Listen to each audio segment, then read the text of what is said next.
How many macaques do you know that can take their own pictures?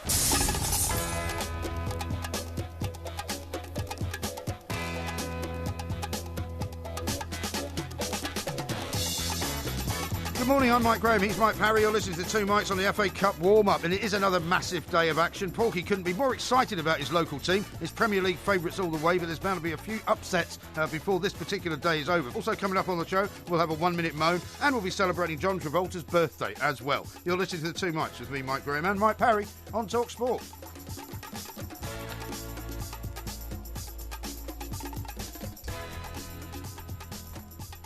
This is Talk Sport. We are the Two Mikes on the FA Cup warm-up, and it's time to say a very, very good morning, and FA Cup morning to Mr. Mike Porky Parry. Very good morning to you, Mr. Parry. And a very good morning to you, Mike. And it's one of those great days because, of course, it's FA Cup round 5. Round 5. I was going to say the fifth round of the FA Cup. Yeah, you could say that. Yeah, most people call it that, actually. It sounds a bit Bobcat Bobish to call it. It's the FA Cup round 5. Yeah, absolutely. Bobcat Bob, by the way, speaking in America. I've seen one or two interviews over there. I am an American coach, was his main word that came out of it, wasn't it? Exactly. Yeah. It's a bit like I am Spartacus. Yes, that's right, yeah. But, it'll be thrills and spills because, of course, of the 8 ties over the next 3 days. Yes. It's 8 Premier League teams against 8 teams from divisions below. Indeed. Including, of course, Sutton and Lincoln from the National League. That's right. Lincoln powering away at the top of that National League, well, by the way. Are, aren't they? Yeah. Sutton struggling around 16th. Yeah. But, I mean, the scope for shocks, for giant killings. There's got to be some, haven't there? It's good. There's out of 8, you can't believe that it's all going to go to plan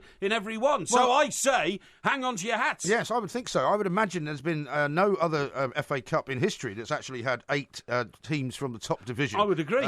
Completely in the quarterfinals. So I would totally agree. I mean, you'd have to look at Millwall, who have got Leicester City down the den. You'd have to say they've already dispatched Watford. They've already dispatched Bournemouth in the Premier League. Yes. So Leicester, who are not exactly having the greatest of times. No. And Ranieri's already said he's concentrating on the Premier League. So you've got to look at Millwall. Yeah. I mean, Burnley-Lincoln, which is the early game, we've got live commentary of it. Yeah. I mean, Lincoln have had a great FA Cup run. Yes. But Burnley are very good at home, so you don't know whether that's going to happen. I think best they can hope for is a draw, possibly. I think Burnley will get there, and they'll get there impressively, because Burnley see this as an opportunity to get to the final of the FA Cup. They're not going to play a weakened team. No. They've got a tremendous home record, which intimidates people who go there. They'll play a full-strength team, because if they do, they're then 1 game away, quarter-final, from a Wembley appearance. Indeed, because Sean Dyche would enjoy that, wouldn't he? Sean Dyche would, when it's your turn at Wembley, we'll go there with the boys, will give it their best, and the noise from the Wembley terraces. It'll be great. I also quite like Fulham against Spurs as well. Yes. Spurs had a bit of a wobble in midweek, didn't they, over in Ghent? Yeah. And I think Mr. Pochettino is going to be quite keen to concentrate on the Premier League as well. I think Tottenham, of all the teams who are playing this weekend, are the ones who most value an FA Cup victory. Do you think? Most value. Manchester United, yes, OK, current holders and all that, but we know where their aims are. Well, Jose Mourinho says he wants foreign managers to respect the FA Cup. Well, of course. Saying that this morning. Of course. I'm not saying he's playing weakened teams. Arsenal, of course, have won 2 in the last 3 years. Yeah. So I see Spurs as the team who I believe will have the most ambition to win it. Do you think? With a realistic belief they can win it. I see Burnley as the team who really fancy their chances of going as far as they can in the competition by getting Lincoln City out of the way today. Yeah. And Chelsea, they don't have to worry. They're going to Wolverhampton Wanderers, who are a club and team in turmoil. They'll sweep them aside anyway. You think? For Chelsea, it's just another day at the office. That's what I'm saying, and they will get through. No problem at all. So you're asking me, where will the shocks come? Where will the shocks be? Well, you've got to look at Millwall, haven't you? No, not really, because I think Leicester City are now so shaken up by the stark reality of their crisis, and it can't be described as anything else. They will pull themselves together today. You think? I see. You've been predicting that they won't go down for some time now. Yes, they won't go down. They won't go down. I see the opportunities for Oxford United at Middlesbrough, and I see an opportunity for a really... Hang on a second. Middlesbrough, who got a nil draw with Everton just last week, because they have one of the best defences in the Premier League. Yeah, but they've only scored 19 goals all season. Yeah, but they don't let any in. Well, Oxford United are a different kettle of fish to anybody they've played this season. What, do you think they're better than Everton? I don't think they're better than Everton, but they're different to Everton, and they're different to Premier League teams. Of course, Middlesbrough have played other teams in the cup competitions, but what I'm saying is Oxford United really could shake them up. Now, there's no chance at all of Sutton United beating Arsenal, no matter what you say, and the turmoil that's in the club. Delighted to say that a very senior representative of Sutton United is coming on the show today just to endorse the fact that I'm welcome there as, what should we say, a popular local fan from Stockbroker Belt, Surrey. I thought you were don't want to call myself celebrity. I thought you were calling yourself a celebrity fan earlier. No, I didn't. No, somebody else called me that. I'm not calling myself that. Have you recce the ground, by the way? What do you mean, recce it? Where are you going to sit? I mean, you don't like to sit with the great unwashed, do you? You've said that many times. I'm not sure I'm going to be able to actually attend the fixture itself because of work commitments. What do you mean? You're actually going to be their big celebrity fan? Yeah. Rah, waving the flags, but you're not actually going to go to the game? I've been helping them pump it up in a big way. Only yesterday I was in Sutton, because I've told you before, I have to go there quite regularly on business. I didn't live in Sutton. I live in Stockbroker Belt, Surrey. And, can I tell you, I stood next to a chap who was selling Sutton scarves for a good 10 minutes and, bigged him up to the local people, the shoppers in Sutton High Street. Did you buy one off him? I didn't buy one myself. Why? Well, because I didn't want to show... Well, exactly what are you doing I didn't want to show any sort of advanced prejudice, in the FA Cup. So exactly what are you actually doing for Sutton United? Well, I'm allowing myself to be adopted. I'm allowing myself to be adopted. Okay. I mean, obviously, my club is Everton. Have you cleared this with the Everton chairman? Well, Everton aren't playing this weekend. That's the whole point. So I can say, Sutton local. But you see, the problem is that they're playing the Arsenal, and I have a lot of respect for Arsenal. I don't really, want to. You see a club like Arsenal and they're playing Sutton all that. Just cannot see Sutton getting anywhere near them. You know what I mean? Arsene Wenger may have a few problems, and nobody may know whether he's going to leave at the end of the season or stay. But the papers seem to be all over the place. That's right. Some say he's going to sign another contract. Absolutely. Some say he's definitely ready to go. Absolutely. Nobody knows. But you're right. I mean, it would be an extraordinary event if Sutton beat Arsenal. Extraordinary event. So Manchester United will sweep Blackburn Rovers aside. So that's what I'm telling you. Well, so far the only shock you've told us about really is Oxford United to beat Middlesbrough. No, I've told you there's two that could happen. Oxford United could beat Middlesbrough, and Huddersfield Town could cause Have you gone mad? An eruption. You've gone mad, I'm not saying they'll beat Manchester City, but I believe they could hold them. What, you think they might get a replay over at the Etihad? I think they get a replay of the Etihad. I mean, Huddersfield are doing pretty damn well, aren't they, in the Championship? They're doing very well. And bouncing along up there. And Manchester City, the problem is, when you're as complicated a club as Manchester City, you don't always focus. Did you see what Pep Guardiola said, by the way? Well, after your pronouncement last week, but don't worry about anything because Pep Guardiola's going back to Barcelona. Yes. Ronald Koeman will not be poached by Barcelona. Yes. He said he is never going back to Barcelona. Well, so the Porky Jinx is in full flow. Yes, but he says that now. I will never go back to Barcelona to be coached there. My period there is gone. Tomorrow's another day. Those are his words. Tomorrow's another day, and the day after tomorrow is another day as well. And tomorrow Fulham are taking on Tottenham, Blackburn are taking on Manchester United, and of course Sutton and Arsenal on Monday, as we said. Now, here's one from Philip who says, Oxford to beat Borough, hashtag you plank Porky. No, I see that. Here's another one. That's the mighty Foxes out the FA Cup now, thanks to the Porky Jinx. That's my shock Glenn. of the day. The other shock of the day, by the way, which I have been aware of, I've become aware of. The other shock of the day for me, was coming in here to discover that next week it's going to be hotter than the Mediterranean. 63 degrees. Now, the big shock last night... in Celsius, please? The big shock last night, of course, is... Nobody does Fahrenheit anymore. Excuse me, what were you doing at London Fashion Show? Well, I was invited to a fashion event. A fashion event? Yeah, Must have been a pretty basic by one of my event. many contacts. You might have seen a couple of pictures that I put out on Twitter last night. It was a fabulous event. I thought it was lovely. What was it a fashion event for? Tramps? No, otherwise they'd have invited you.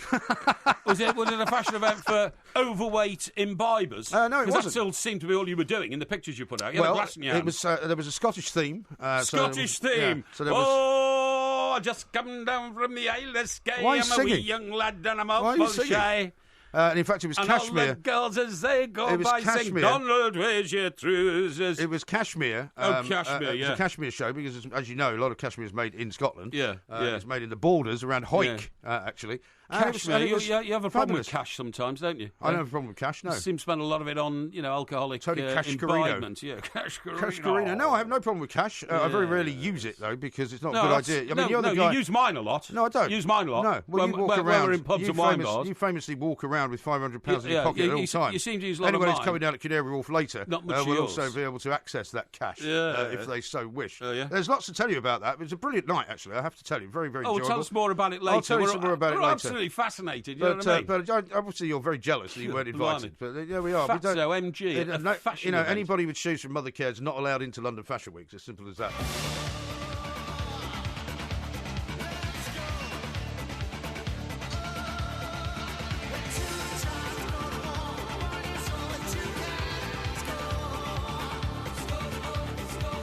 Now, I've got a few more tweets coming in here. Yes.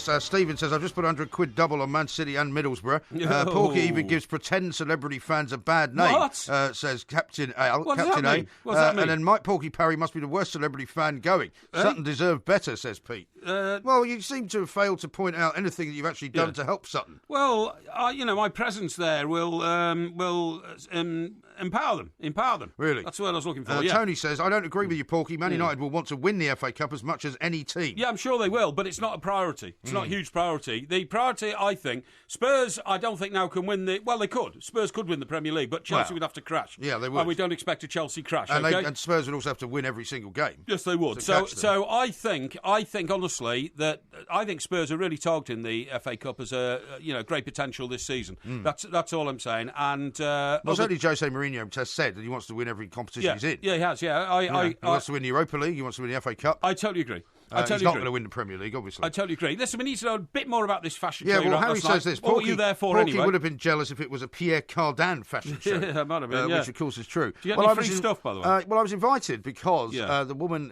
who's the designer is an old friend of mine who used to work with me, funnily enough, in the Talk 107 radio station up in Edinburgh. Oh, yeah. How did that go?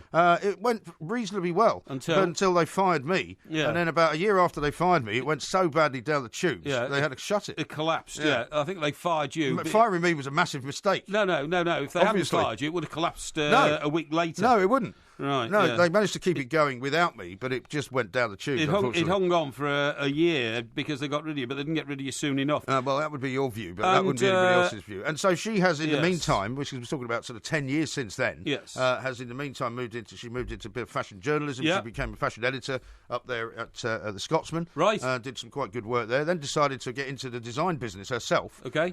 Took out a loan. Went into So did she business give you for a herself. kilt to model She for wasn't her? modelling kilts, but she was modelling quite a few sweaters. They had some nice scarves. It was all cashmere, you see. Well, excuse me, the only sort of pictures you put out last night didn't show any new fashion ranges. They just saw you throwing booze, large amounts of booze down your throat on a regular basis. That's not true. There was pictures that I put out last night. Come on, you're just a hanger-on. Not at all. No, I did have a glass of whiskey in my hand because you're just what we call a ligger, a Scottish theme. But no, people wanted to have the picture taken with me, so I was happy to oblige, and I put that out. And so, what people? The blind. If you look, I'll I'll recommend that you look at the pictures. There were some rather nice-looking young women there who wanted to hang out with me, so that's what I did. And my daughter also came along, and I bought her a very, very nice sort of Argyle cashmere sweater. Oh, did you? Yes. How much did it cost? I'm not telling you. You got a discount, didn't you? I did got 20% off. Yeah. You see, but it was probably more expensive than your entire outfit that you've got on. I doubt it very much you got your £5 shoes. You got your £10 Pierre Cardin 3 shirts for a tenner. Yeah. And your purple trousers, because we're going down to Canary Wharf later, of course, to launch our new website. We certainly are, and it'd be great. Now, so it was a very nice evening. Ended up actually going to the Red Fort for a bit of dinner. The Red Fort is a celebrity Indian restaurant, is it not, in the West End? Well, I wouldn't call it a celebrity. It's in Dean Street. Who did you go there with? I went there with my daughter. Right, okay. Because it was one of our opportunities to go out for dinner together. I see. So it was very nice. A late bladder-8 night. It's no wonder you're looking so dodgy this morning. I was home by 9 o'clock. It was quite early, actually. Now, thank you for asking. Yes, when we were touching upon our show earlier in Georgie and Tony's breakfast show. Touching up on our show? We were touching upon our show. Oh, upon? Upon our show. Sorry, what we're going to do. Like you'd split the two words. No, not at all. I mentioned the fact that Wetherspoons is to become the first pub chain in the country, which will tell all. Did you get this from your Wetherspoons journal? Yes, I did actually. Yeah. Did you just subscribe to that? Did you?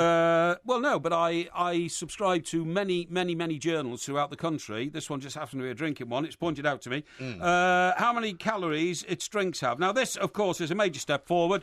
It's pioneering, and all you could do, and I say this to our millions of listeners, you just mocked and said, well, I'm never going to Wetherspoons. Well, I don't like Wetherspoons. You said it dismissively. Yeah, because I don't like the place. One, it's too big, right? Yeah. There's no atmosphere. Yeah. It's full of people that get into fights, like the one in Trowbridge, where they're the world's biggest bar fight, right? Oh, you think that was in a Wetherspoons? Oh, that's the only pub fight's ever taken place in this country in the last 12 months, Well, I've never seen 100 people get involved in a fight in any pub that I've been in. Really? Yeah. I mean, I know that down in Sutton it's a bit dodgy, because they had a guy, I think they had a guy tasered by the cops out of Wetherspoons down there the other week, didn't they? Well, I mean, the cops are very efficient, sorry. Now, what I was going to say say is... What I'm more interested in is what is the actual calorie count of some of the drinks, because, I'm going to try and work out how much you'll be having over the course of the next 24 hours. Yeah, I mean, 98% of listeners to this show, the millions who listen, will use Wetherspoons, and that's all I'm going to say 98%. About it, okay? You know, well, they may well do. They're very welcome to. Your chic West End bars, mate, have no place in the reality of the people who listen to us on TalkSport. People are more than welcome to go wherever they want. Right, I'm not telling them not to go there. I'm just saying I don't particularly like it. Right, I'm looking at the sort of stuff that you drink. I've seen you walk into a bar over the last 12 months and order a pint of Guinness, have I not? Pint of Guinness very occasionally, yes. 204 calories. 204, OK. Pint of Stella Artois. Yes. 227. See, that's surprising, isn't it? Because you would think that the Guinness would be higher. Pint of Strongbow, which I sometimes drink in the summer months, and I might be drinking it next week if it gets up to sort of tropical-type temperatures. Well, it's not going to be tropical, is it? 17 degrees. 187, OK? So that's a little bit better then. Right, now here we go. What about a pint of sort of a real ale-ish type stuff, which is more likely to be mine? Yes, real ale-ish type stuff. Yeah. I actually haven't got a measure for that one. Oh, but what I do have... That's another reason I don't go. Now, Hardy's Chardonnay...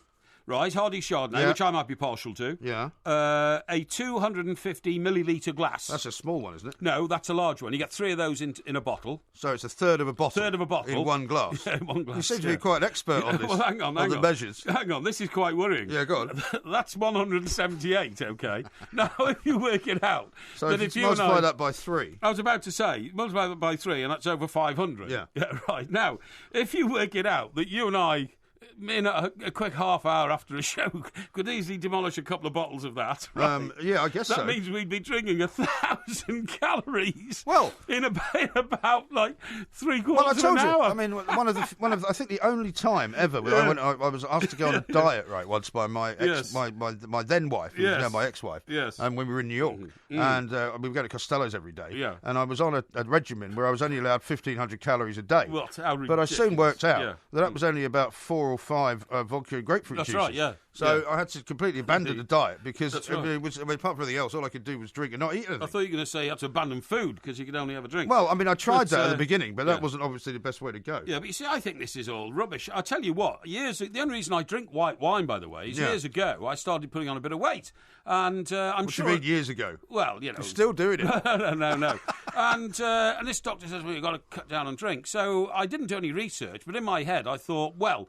a pint of beer is a lot of fluid, so I know what I'll do. You'll move over to wine. I'll move over to wine. The trouble is, it's a lot easier to drink a large glass of Pinot Grigio and a lot quicker than a pint of beer. Exactly. So instead of having sort of 8 pints of booze, and also, I'll sometimes have a Guinness because, you know, if it's sort of, you know, early afternoon and I haven't eaten anything, it'll actually mean it'll keep you from getting too hungry. Yeah, okay, yeah. So... I can tell you're not interested in that. No, I do. Yeah, okay. No, so you're going on the lining the stomach myth, which is all nonsense. It's not a myth, but if you drink a couple of pints of Guinness, you don't feel you don't feel that hungry. That's what you say. So instead of drinking 8 pints, which would be kind of normal after a working day in Fleet Street, I would then have maybe, I don't know. So 8 pints would be approximately 1,700 calories. 822s, 8227. Yeah, that's 1,600, about 1,800. Yeah, about 1,800 calories. About 100 calories. Yeah. I would probably have 8 or 9, probably 9 Pinots at 178. That's 3 bottles. 3 bottles, yeah, that's right. Yeah. But you don't notice that when you're drinking it by the glass. That's slightly less, though. It's about 1,600 that comes No, it's not. It's 9 times 178. Yeah, I know. That comes in at 1,600. 9 7 to 63. It's about the same. It's about the same. Well, it's slightly less, actually. Yeah, slightly less. But let's work out your actual day, though, in Wetherspoons, right? Because normally you would go in there, have a couple of pints to start with, so we'll call that 500. Yeah. Then you'd have maybe some fish and chips, which is about 1,500 calories or something, isn't it? No. Yeah, it is. I don't think fish so. and chips, it's fried food. Rubbish. So that takes you up to 2,000. You're then going to have about 2 bottles of Chardonnay. Yeah. That's another 1,000. It's 3,000 calories. Yeah, that's and then when right. you stayed sometimes and have the second lot of fish and chips, that's up to 4.5. I never stay for the second lot of fish and chips. You told me before you've sometimes stayed and had fish and chips for lunch and for dinner. I would usually in the evening have something like You're talking about pie or something like that. Well, all right. Well, 6,000 calories a day. No. When you go to this But you've got to remember that I probably walk a mile there and a mile back. No, that's not going to burn 6,000 calories. Well, it helps. You better run.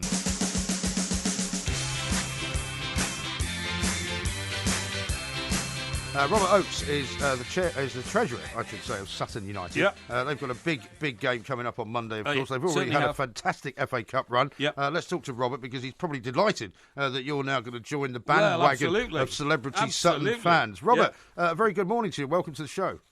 Good morning. Morning, Thank you Rob. so much. I mean, I dare say you've probably had quite a few, what I would describe as tin pot celebrities trying to sort of hang their hats on Sutton's recent success. Are you going to welcome Porky with open arms? Of course we are. Well, that's great. I mean, Robert, it's fantastic. I mean, when you made me the offer, to put my, my heart and soul and spirit behind Sutton, I just have to say how proud I am of you guys. You've really made that town something to talk about. You've put us on the map. Well, thank you very much. It's been a real good. It's been a really good cup run this season. Yeah.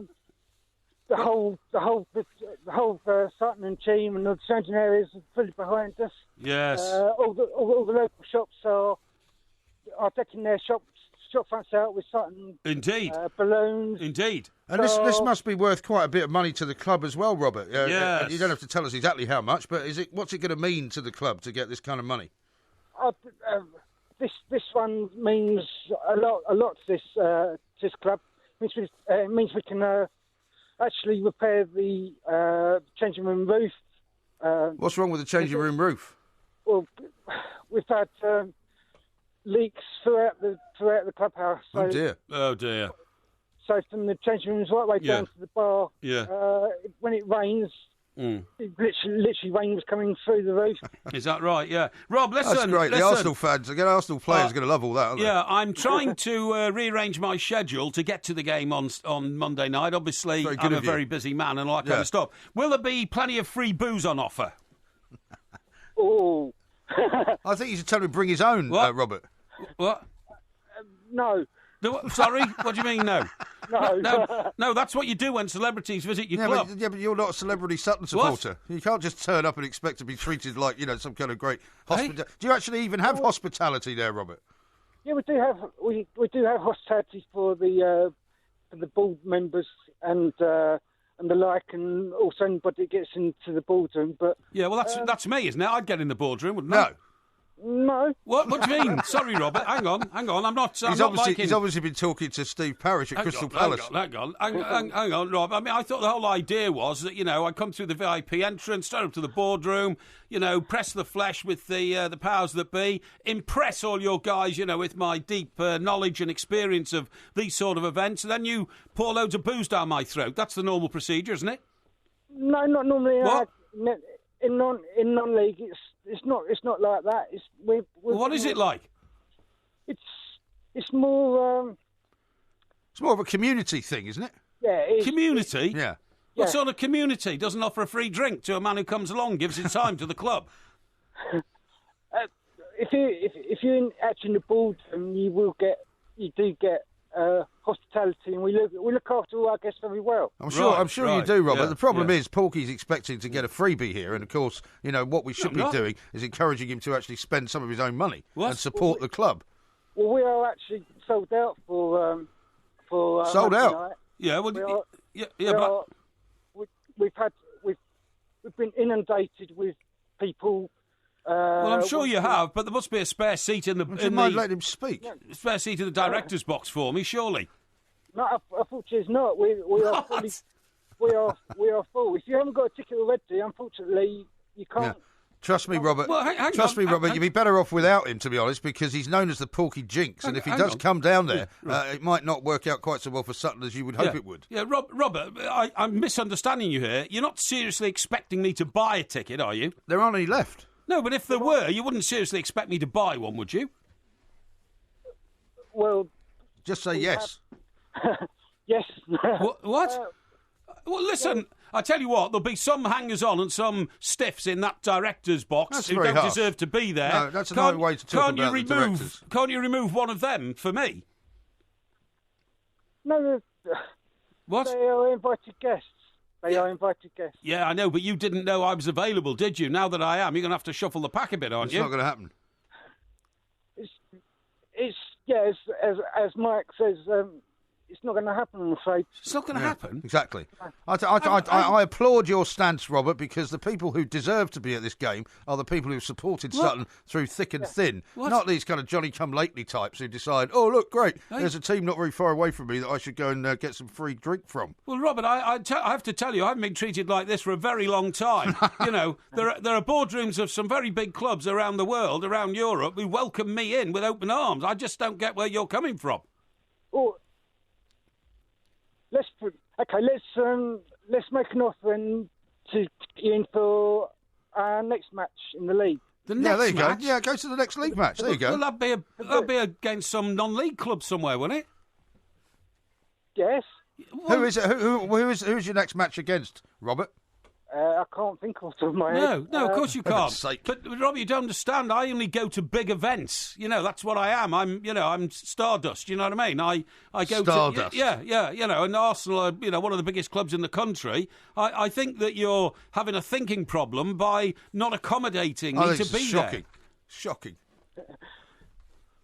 Unfortunately, as I said, we are full to the rafters. Yeah, you stick to to the rafters. You stick to your guns, Robert. You're a very, very honourable man. Tell you what. I wish I could say the same for Porky. Tell you what, mate. You've got little hope of seeing me down at Grandy Green Lane if you treat me in this dismissive fashion. I think it's brilliant. In front of our millions of listeners. I've never been so insulted in my life. Robert, well done, sir. And good luck on Monday night. What are you hoping for? What, have you got a sort of a hopeful score that you can predict? Not to be embarrassed. Heart. I'd like to get a draw and go back to the Emirates if possible. But yes. Yeah. Yeah. I'll tell you what, mate. That would be amazing. If it goes back to the Emirates, there'll be a few people there invite me into their boxes to watch the game. Don't you worry about that. Well, they've got a bit more space there. Yeah, so rude. Yeah, and they recognise Stardust when they see it as well. Robert, I think you've been out of league football for too long, Robert. Eh? Mm. We're a classic non-league club. Unfortunately, we've got small facilities. Yeah. Listen, Robert, don't apologise to him. He's a ghastly figure that you don't want anywhere near your club. So you've done the right thing. Thank you very much indeed, and good luck on Monday night. And we'll be rooting for you, as everybody who's not an Arsenal fan will, to be honest, because it's the magic of the FA Cup. I mean, can you believe that? I can believe it. Treated dismissively. Well, like because, that. you can't just turn up at the end and go, oh, I've been a Sutton supporter all my life. Yeah, it's absolutely disgraceful. I didn't think I'd have to make arrangements to go to to Sutton Arsenal. I just thought I'd turn up and be a seat there for me. You'd have to think again. Maybe you could call Tim Vine up. He'd maybe give you his seat. Tim, yeah, maybe. Yeah, he's a big fan of you. You're a lady, I'm a man. You're supposed to understand how these things are often planned to be.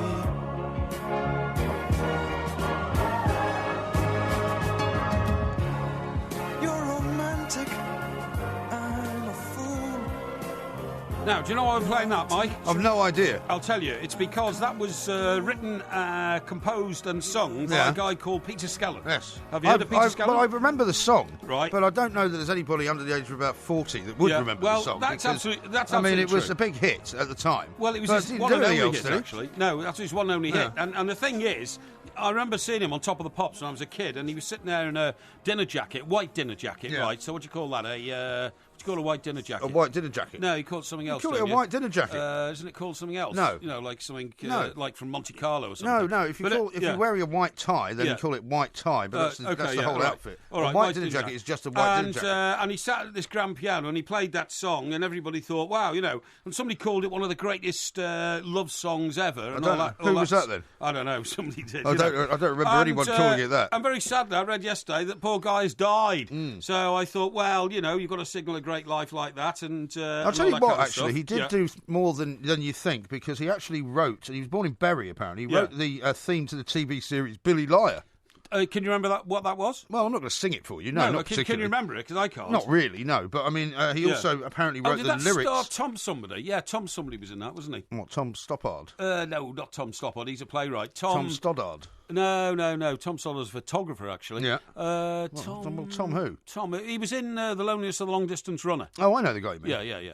Yeah, he might have been in that. Yeah. And then he also wrote the lyrics to Blade Runner's film song, One More Kiss, Dear. Oh, yeah, right, okay. Which I'm not terribly familiar with. But anyway, look, in passing, I just thought I'd mention that because the most remarkable thing about him was, and I haven't found an obituary on him yet, so I don't know whether he was like a very private person. Well, there'll probably be one, I would imagine, Yeah, over the next yeah, couple of yeah. days. Remember, we'll have to pay a bit of attention to that. A couple of people, by the way, are absolutely outraged by your behaviour. Why? Sam says the plank has been put in his place trying to get freebies off a non-league club. Oh, no, Not come the on. man of the people. Well, come on.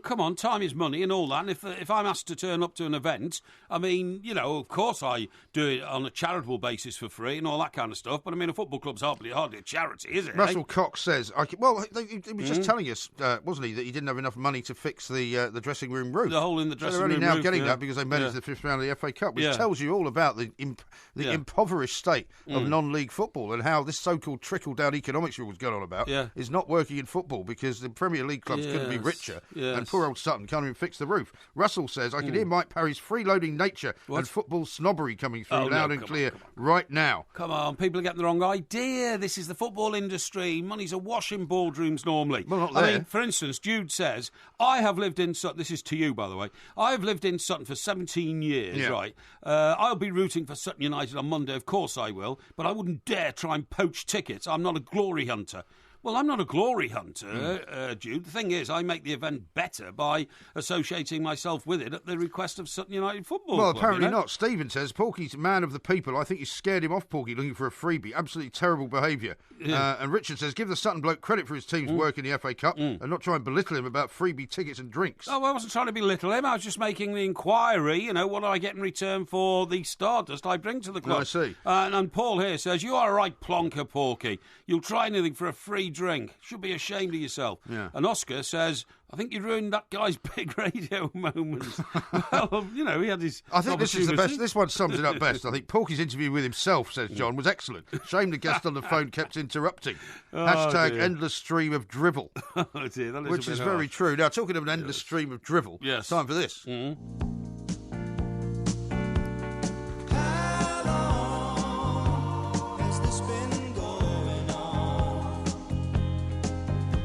Now, incredibly, I think you won last week's 1 minute I did, moan, yeah. didn't you? I did. And it seems to me that every time we do a broadcast from outside of this studio, Yes. something afflicts poor old Ross's brain and Yes, gives that's you right. the victory. Yeah, well, because the there you last go. time you won it was when we were at Crystal Palace. Yes, that's right, yeah. So I'm assuming that from now until the next time we go out of the Yes. studio to do a little Yes. broadcast, I will win.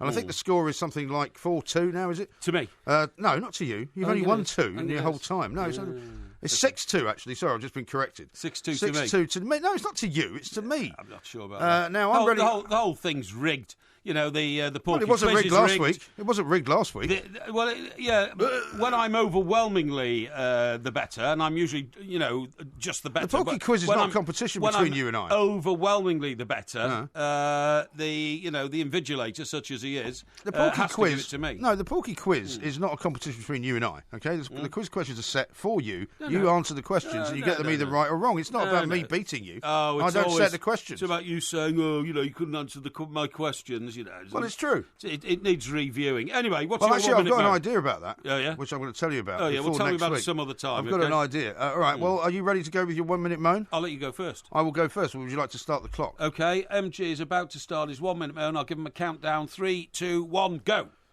Now, this is not a moan about Donald Trump, because lots of people will think that after a month of being in charge at the White House, it's all been a bit of a shambles, right? Despite the fact that he says it's the best-run White House in the history of the White House, and despite the fact that he says that his administration is the best-run administration in the world, he issues this travel ban, right? Yes. So you can't go to the United States of America if you've been to one of 7 countries, okay? Now, supposedly, this is not meant to affect anyone who's just been in these places for a short time, who's not from these places. Poor old Dwight York goes over to Miami, or wants to go over to Miami yesterday, on his way back to his home in the Caribbean. Right. But because he happened to play a football match in Iran at some point or other a while ago, where he didn't even spend the evening, he didn't even stay the night, because he's got a stamp from Iran in his passport, they told him he couldn't, I'm sorry, you can't fly. Right. Absolutely ludicrous. I mean, Donald Trump has to know that this is not a good idea. It's all very well saying he wants to keep people out, dangerous people out of the United States of America. I mean, is Dwight York really on the danger list? Is he really the sort of guy that's going to come and blow up the World Trade Center if they ever were to build another one?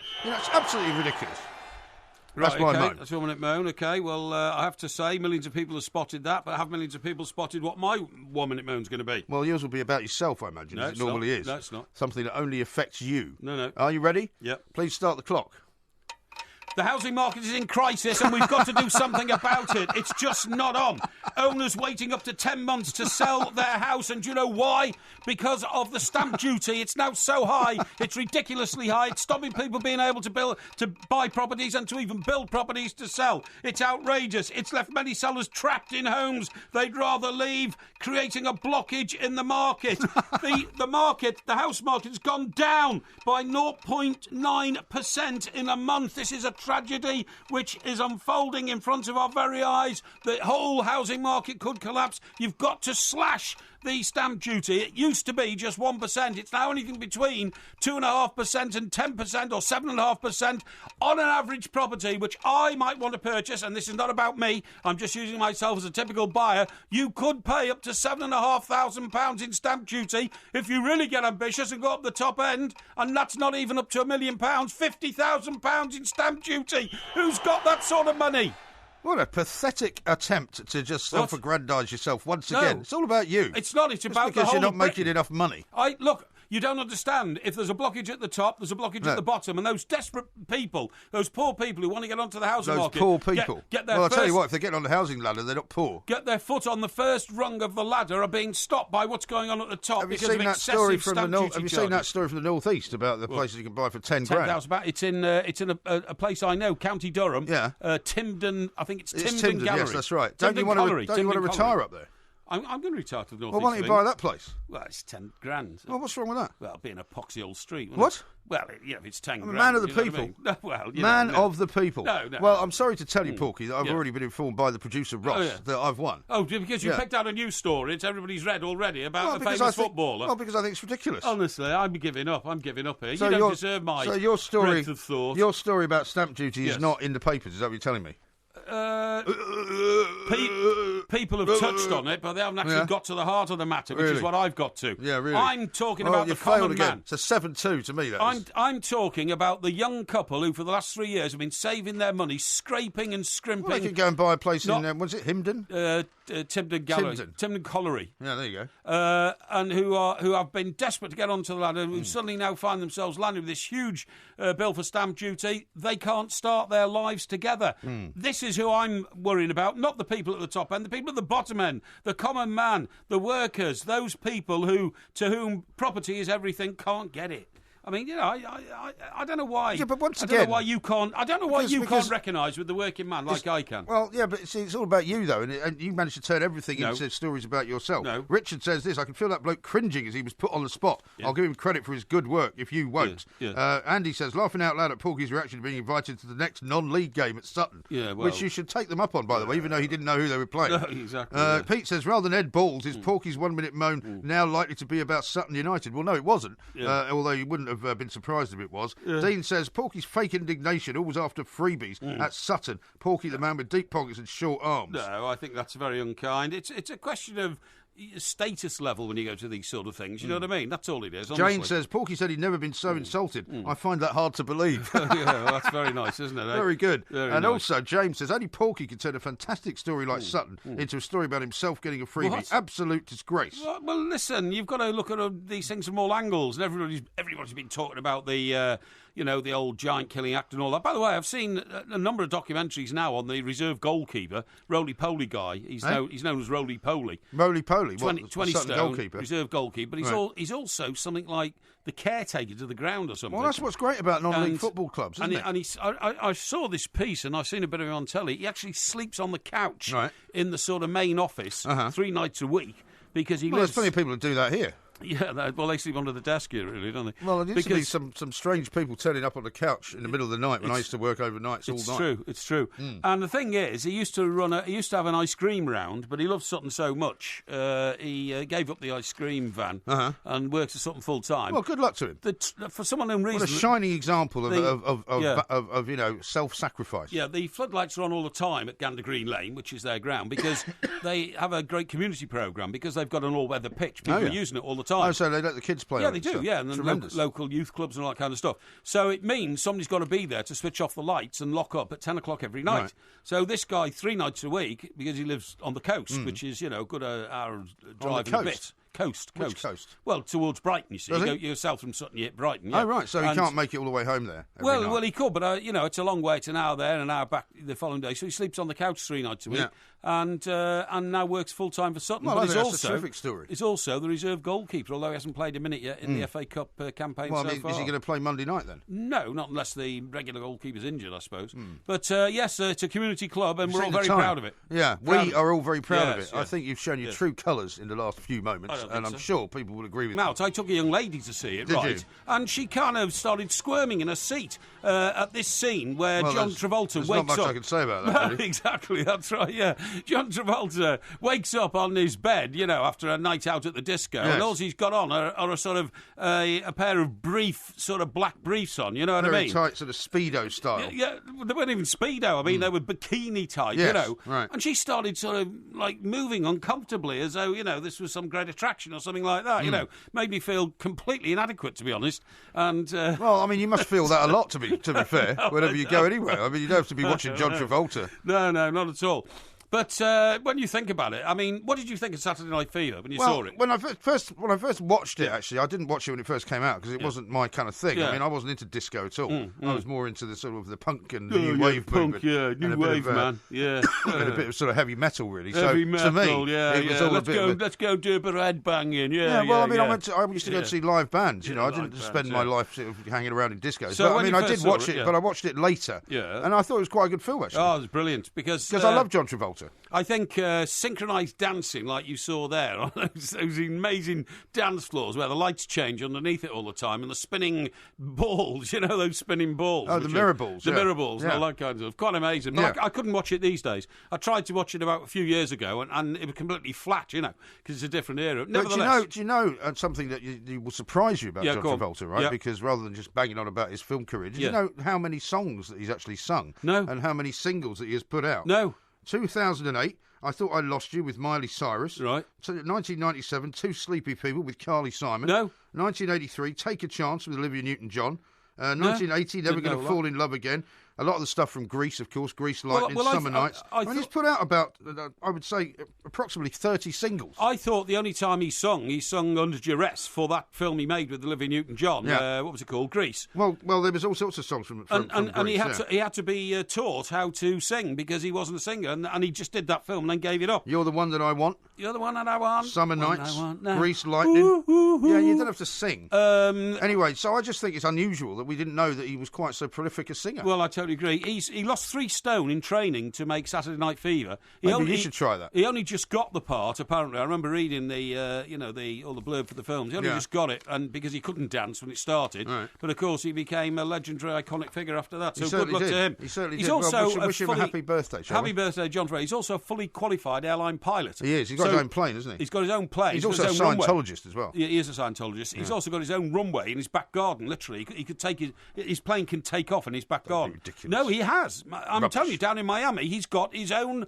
runway. Incorrect. Full length. No, he's got his own full length runway in his back garden at his house in Miami. Yeah, and you can land a jumbo there, can you? I don't think you can land a jumbo, but you can certainly land a Cessna. a 37, and if A 37? no, a passenger aircraft. You could land a passenger aircraft there. Just imagine if you were suddenly in the. You've seen the time, by the way. No, this is a great It's a thought. 2-hour show, this. Just imagine if you were in the lounge at LAX, Los Angeles Airport, Yeah. right, and you were about to get your flight home, and Yeah. all of a sudden somebody comes in from your airline, supposing it was, United Airlines or something like that, and said, ladies and gentlemen, we're terribly sorry, but due to the fact that the captain has taken ill, we're going to have to postpone our flight. And John Travolta was sitting there because he was about to go on a plane and said, no, it's okay, guys. Leave it to me. Sorry, sir. I'm John Travolta. I'm a fully I qualified think they airline know it was pilot. John Travolta. Yeah, exactly. I can fly this plane. Yeah. Just imagine that. I mean, you Is this what you spend your time thinking about? no, but it would be Do amazing. you mind if I wouldn't speak it? to Peter Conradi, who's a far more Let's do sensible that. journalist than you've ever been? Let's do He's that. the foreigner to the Sunday Times. Yeah. Peter, terribly sorry to keep you waiting. Very good morning to you. Good morning. It's very nice to be described as sensible. Well, I mean, we don't know you that well, you see. It's all relative, I suppose. Yeah, it's compared to Mike Parry, Genghis Khan's quite sensible, That's a bit harsh. Anyway, listen, another big week in the world of politics and Brexiteers and Tony Blair putting everybody off by telling them that they should rise up. What have you got for us this week in the Sunday Times? Well, I was going to talk about something completely different, which is Kim, that poor North Korean. Ah, yes. That got killed. Kim Jong-un's half-brother. Yeah, the elder half-brother. Yeah, it's an extraordinary story. I mean, every day we'd be getting more details about it. The basic thing is that he was, on Monday evening, he was at Kuala Lumpur airport, and two women ran up behind him, put something over his mouth, and he died. He died. He died. Why are you laughing? I shouldn't be. No, I mean, because it just seems so unreal, doesn't it? It does. I mean, everything to do with the other Kim, the younger brother of the dictator, is always absurd. It is odd. All these extraordinary stories in the past coming out about how he would feed his enemies to the dogs, Yes. shoot them with aircraft guns, all this kind of stuff. And often you think, well, this is just a lot of nonsense made up, to discredit him, or by South Korean intelligence, or this kind of stuff. But I mean, to have this happening in broad daylight is shocking. And I mean, and haven't these two women assassins claimed that they thought it was some kind of prank for a TV sort of show? A joke. Well, yes. I mean, that's. I mean, how plausible that is, because they claim that they sort of were going around kind of squirting water in the faces of men, all of whom were absolutely fine afterwards, and then they squirted poison in the face of him, his face rather, and he obviously wasn't fine afterwards. I mean, it's an extraordinary kind of cover story. I mean, one of them is sort of, you would have seen this picture around this week with this sort of lol T-shirt on. Yes. So either North Korea's got a pretty evil sense of humour, or it was a very clever double bluff. And just sort of for the rest of the world security services, are there now concerns that there might be now, because I mean, people obviously know that there's some strange things that go on inside North Korea, but if they're sending, assassins outside of North Korea to do work, is that a concern? Well, I mean, I think he was a special case insofar as he is the half brother of Kim. He's been critical of him in the past. You would think if your half brother was an evil dictator, you might keep quiet, or you might at least have some security when you travel around. He was quite vulnerable and he was quite outspoken.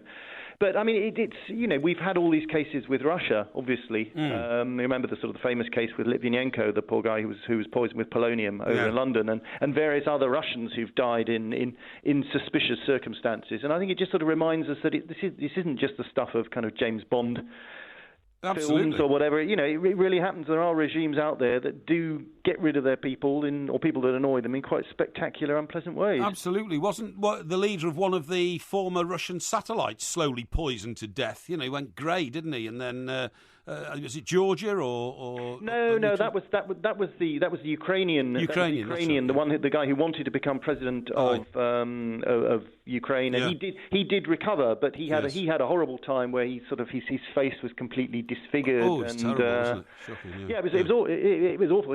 He got over it, but certainly with the Russians, there have been cases of there was a guy called Parry in Surrey who was living in exile who collapsed, and at first they thought it was a heart attack, and then it turned out to be this sort of strange herb that's sometimes been used by secret services. Please, I live in Surrey, Peter. I hope they're not getting that close. Pete, well, you along with a load of Russians, apparently. Yeah, exactly. Talking about dictators of a different form, and I'm not saying he's a dictator, but do you have any thoughts or insight on Mark Zuckerberg, who seems to be wanting to run the world in a completely different way to Donald Trump or Vladimir Putin, but through sort of Facebook?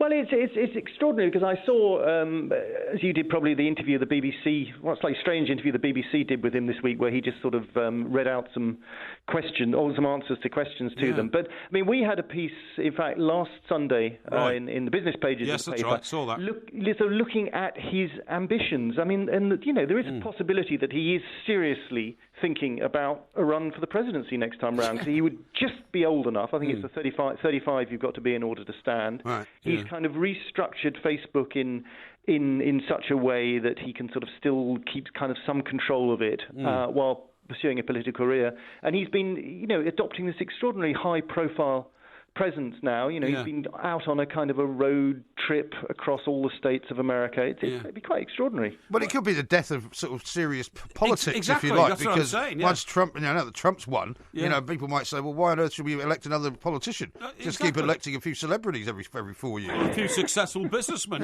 if you can run Facebook, you can run the United States. Alice Cooper or somebody. That's right. I mean, it is the question of how do you follow an act like Donald Trump, really? It is absolutely. How do you follow? And how does he treat the Sunday Times? Now that he's been on the attack and saying that the media are the enemies of the people in America, does he include English newspapers as well, or does he like that? He gave the BBC a bit of a hard time the other day. I think he gave the BBC a wonderful hard time, didn't he? I mean, I think. Broadcasters like the BBC, foreign broadcasters like the BBC, I think are very much in the radar. I think foreign newspapers, I'm not sure he's quite clocked us actually yet. I haven't heard any that are Washington. Well, you'll find out when you try flying into America, I suppose, won't you?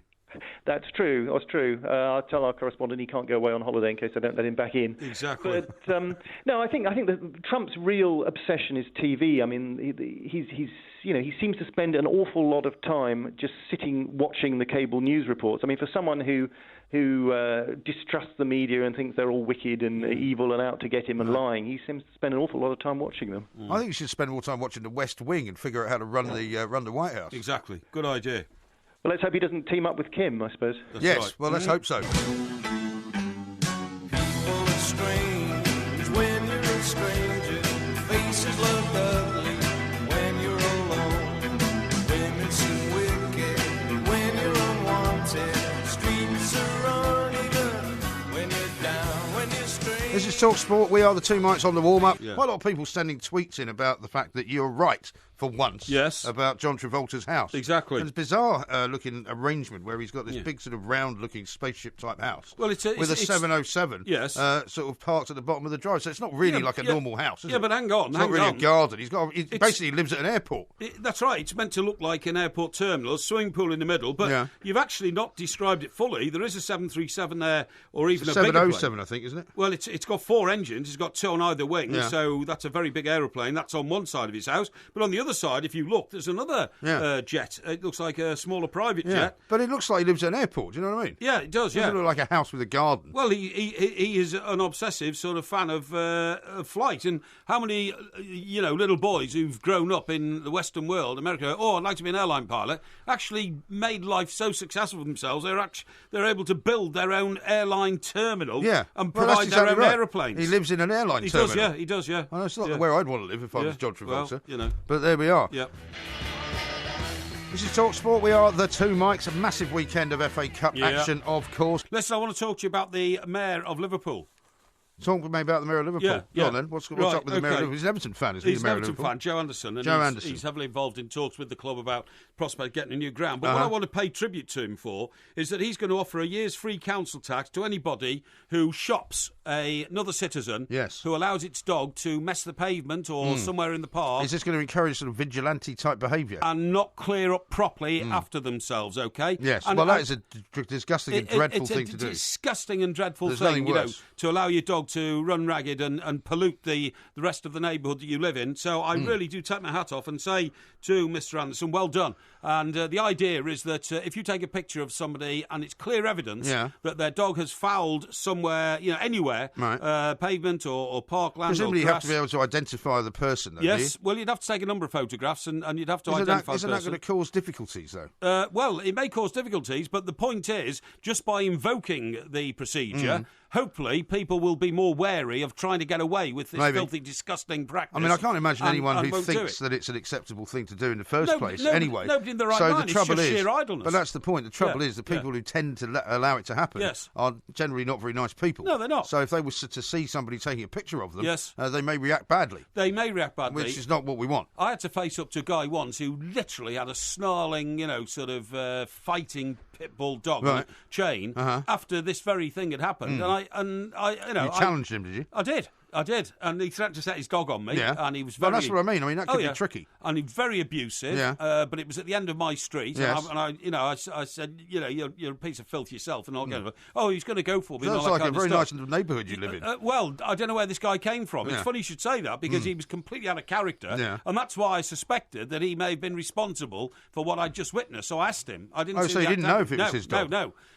So you just picked on this guy because he looked like he might have a dog that would have done that, and he looked like the sort of scum of the earth that you would have a go at. Yes, I did. He had tattoos and. But why would you think that? I asked him. It's outrageous. I asked him. All I said was, "Excuse me, you've got a dog." I said, "And there's dog droppings over there which are disgusting and shouldn't be left alone. Is that your dog?" And he said, "Yeah, it is. What are you going to do about it?" Right. And I said, so he admitted that he'd done it? Yes, absolutely. Very arrogantly. Yeah. And I said, "Well, you should clear that up, mate." I said, "I don't know where you live." I said, "But don't come into my street and start letting that sort of thing happen. I'll sort it out." Right. Gave me a mouthful of abuse. And did he then do it or not? No, he didn't. No. It's a shocking situation, but I mean, I'm not disapproving of the plan, but it just seems to me that in certain parts of the country, you might get people and get themselves into difficulties. Yeah, but I think what Mr. Anderson has done is he's highlighted this incredibly antisocial behaviour by a very small group of people. I've noticed over the years, by the way, certainly in my neighbourhood, it hardly ever happens now. It very rarely does. I'm very lucky in that the authority where I live by have done an awful lot to try and stamp it out by having patrols and all that kind of stuff, and put signs up everywhere. Yeah. And of course, I did my own bit by spraying the walls outside my home with ammonia and spraying the base of the trees with ammonia sprays. Yeah, but that's not the right way to go. It is because the dogs then it's not shy away from it. It's not the dog's fault. You have to remember this, right? The dogs are not to be blamed. It's the owners of those dogs who allow them to do terrible things. But I mean, the other problem you've got as well is that if somebody works out that they're going to get their free council tax for a year, will they not be tempted to stunt something up and say to one of their mates, why don't you go and do that over there? I'll take a picture. But you will never be able to identify who you are. I think and therefore we'll get free council tax for a year. I think you'll find it is pivotal on the person who is the offender being prosecuted for it and fined up to £1,000. Yeah, which is going to be tricky as well, isn't it? Well, nevertheless, it highlights the issue. I mean, it's certain. I mean, it's an aim. I suppose it's an honourable thing to offer. Yes, because we do want people to stop doing that kind of thing. Yes, because it is disgusting. Needless to say, the city's, this is Liverpool, the leader of the city's Liberal Democrats says, "I'd employ more dog wardens. Responsible dog owners clean up, the irresponsible ones don't, and are more likely to be aggressive." Point you've made, but once again, well, we haven't got the money for that. I've had to say, Liberal Democrats, instead of asking for public participation, which is what Mr. Anderson is asking for, and being a good citizen. Yeah. Oh no, the Liberal Democrats, money will solve everything. Throw more money at it. Let's get we haven't got money, wardens. mate. It means more debt. It means higher interest rates. It means that we can't get rid of You might not be able to buy any more houses. Exactly, can't get rid of the stamp duty, which is too high already. Can you stop going on about that, please?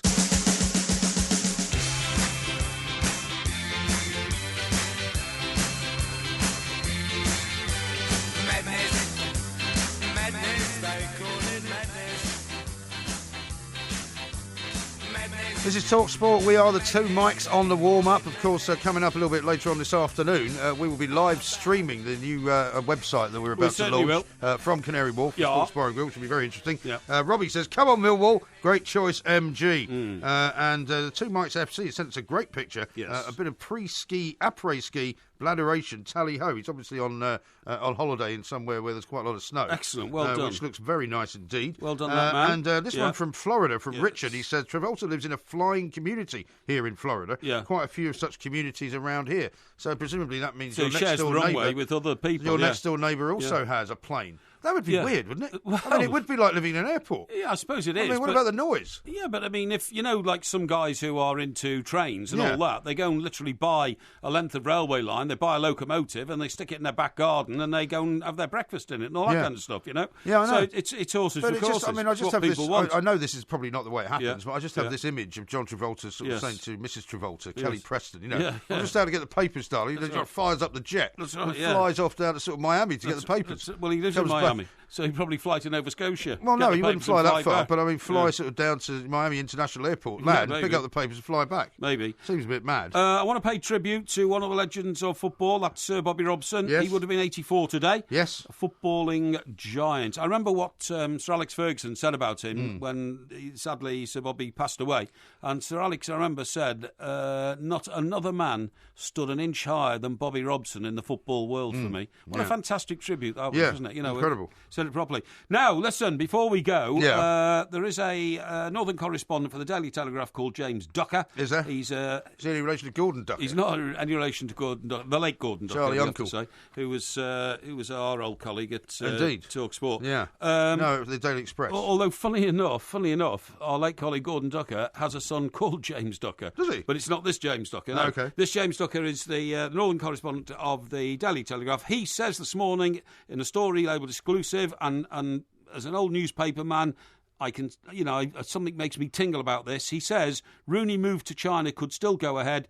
Clubs seek to seal signing before closure of window.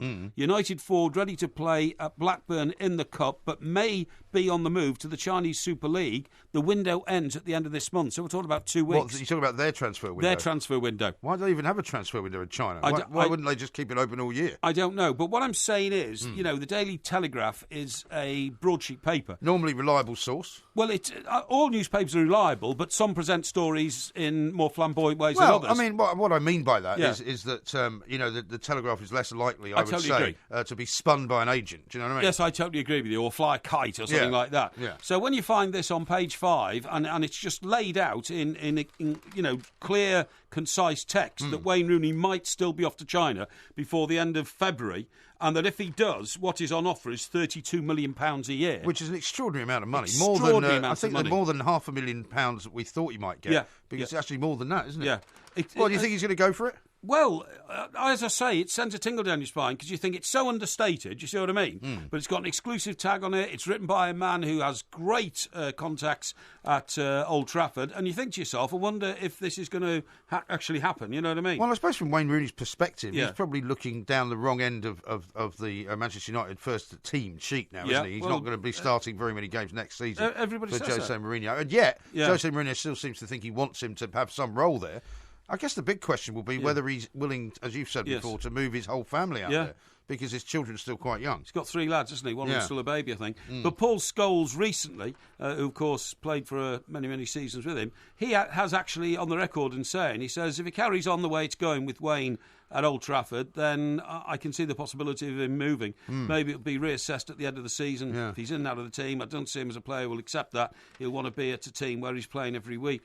And Paul Yeah, but up Scholes to- says surely- this is a strange one. Surely up to a point. I mean, it's one thing to be not playing every week in the Premier League. Yeah. It's another thing to go, Yeah. in order to play every week, I'm Yeah, going to move to China. Sure. Isn't that a bit surprising? Well, it's very surprising, but something about that story just, I don't know, it just makes me think. I'll be interested to see how that's interpreted, maybe in the Sunday newspapers this week, because other Yes. people will latch onto that and make their own inquiry. Absolutely so to speak, right. you know Now, what I mean? Bing has sent me this. Yeah. His real name is Stephen. Today is National Drink Wine Day. is it? He says, I'm confused. Isn't every day National Drink Wine Day? Well, it can be, but I'm of not course sure. we have days when we don't. I haven't had Yeah. a drink of wine, or literally I haven't had a glass of wine all week. Haven't you? No, not all week. Why no. not?